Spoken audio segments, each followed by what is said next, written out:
तर नमस्कार मित्रांनो, स्वागत आहे तुमचं आपल्या यूट्यूब चॅनलमध्ये, ज्याचं नाव आहे स्टॉक अँड स्ट्रीट। तर आज माझ्यासोबत एक असं घडलं, मी स्टॉक ऑप्शनमध्ये एक एंट्री घेतलेली होती।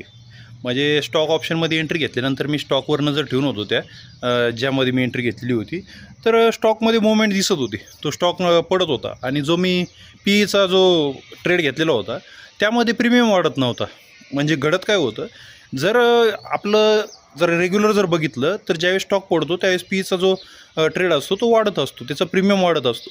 पण आज घडत काय होतं, मी ज्यावेळेस मी ट्रेड घेतलेली होती त्यानंतर जो प्रीमियम आहे तो म्हणजे उगा थोडंसं एखादं काय म्हणता येईल 50 पैशाने वाढत होता आणि जो स्टॉक आहे तो चांगला 10 रुपये 5 रुपये अशा मुवमेंटमध्ये पडत होता।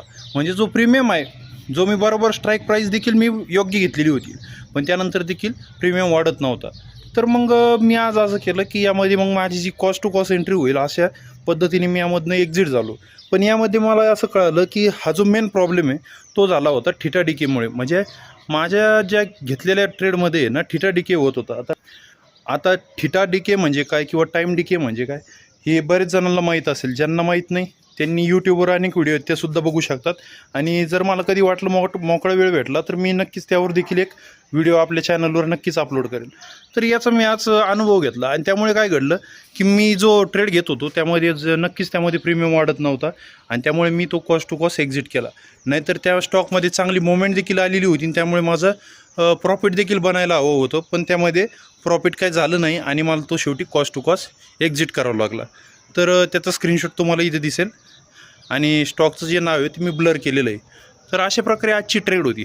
म्हणजे आपण जे कन्सिडर करून चालतो की प्रत्येक ट्रेडमध्ये आपल्याला एक तर प्रॉफिट होईल नाही तर लॉस होईल। तर यामध्ये आजची केस माझ्यासाठी नवीनच होती। नवीन म्हणजे मला यापूर्वी देखील अनुभव आलेला आहे, पण मी जसं तुम्हाला सांगितलं होतं की इन्व्हेस्टर असल्यामुळे मी जास्त ऑप्शनमध्ये ट्रेड करत नव्हतो। तर कसं वाटली तुम्हाला ही माहिती? तुमच्यासोबतही असंच घडलेलं आहे का? नक्कीच मला कमेंट बॉक्समध्ये कमेंट करून कळवा। सोबतच हा व्हिडिओ जर आवडला असेल तर व्हिडिओला लाईक आणि मित्रांसोबतही शेअर करायला विसरू नका। आणि चॅनलवर जर नवीन असाल तर चॅनलला आपल्या सबस्क्राईब करायला विसरू नका। सोबतच बेल आयकॉन देखील दाबायला विसरू नका, जेणेकरून नवनवीन अपडेट्स तुम्हाला वेळेवर भेटत राहतील। भेटत पुन्हा अशीच माहितीपूर्ण व्हिडिओमध्ये, तोपर्यंत धन्यवाद।